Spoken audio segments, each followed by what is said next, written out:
Character হলো জেনো the অমনি king.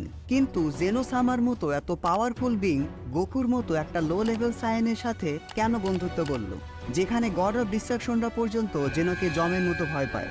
These destroyers are bad. We need new ones. তো এই বিষয়ে কোনো অফিসিয়াল অ্যান্সার নেই, সো আমরা অ্যানিমে আর মাঙ্গা থেকে বিষয়টা বোঝার চেষ্টা করব। So keep watching. তোমাদের জেনো আর গোকু ফার্স্ট মিটের কথা মনে আছে কি? যখন ইউনিভার্স 7 আর ইউনিভার্স 6 এর মধ্যে ফাইট হচ্ছিল, তখন জেনো বেরাস আর চাম্পাকে ওয়ার্ন করতে আসে, কিন্তু এদের মধ্যে ব্যাটেল দেখে জেনো সবগুলো ইউনিভার্সের মধ্যেই টুর্নামেন্টের আয়োজন করে। আর সবচেয়ে কুল মোমেন্ট ছিল গোকু আর জেনোর ফার্স্ট মিট। বেরাস আর চাম্পার লুকটাও দেখার মতো ছিল। It's okay. Grand Zeno, are you sure? এখানে বেরাস আর চাম্পাকে আসলে দোষ দিয়ে লাভ নেই।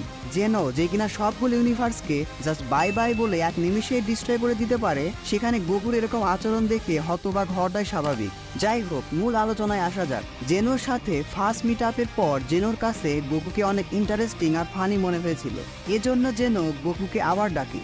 আর সেখানেই জেনো গোকুকে তার ফ্রেন্ডশিপ অফার করে।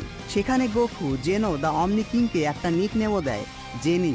A nickname? How about Zenny?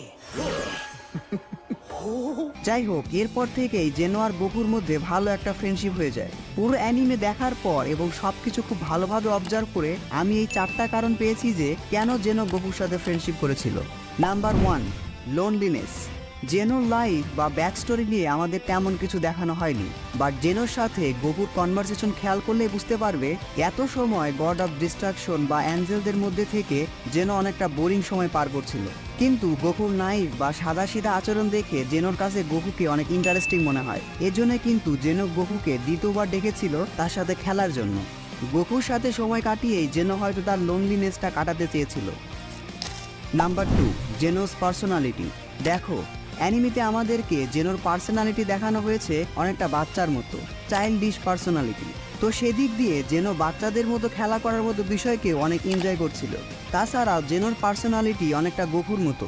একটু খেয়াল করলে দেখবে গোকুর মধ্যে একটা চাইল্ডিশ ফানি ভার্সন আছে।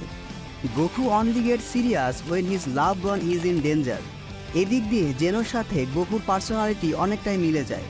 Both R strong but childish, অর্থাৎ দুজনের পার্সোনালিটি বাচ্চাদের মতো, কিন্তু দুজনে অনেক পাওয়ারফুল। আর এজন্যই গোকু আর জেনোর মধ্যে খুব দ্রুত ভালো একটা ফ্রেন্ডশিপ গ্রো হয়ে গেছে। Number 3, গোকুস instinct. জেনোর সাথে গোকুর ফ্রেন্ডশিপ হওয়ার অন্যতম রিজন হলো গোকুর ইনস্টিংক্ট। প্রথমবার দেখা হওয়ার সময়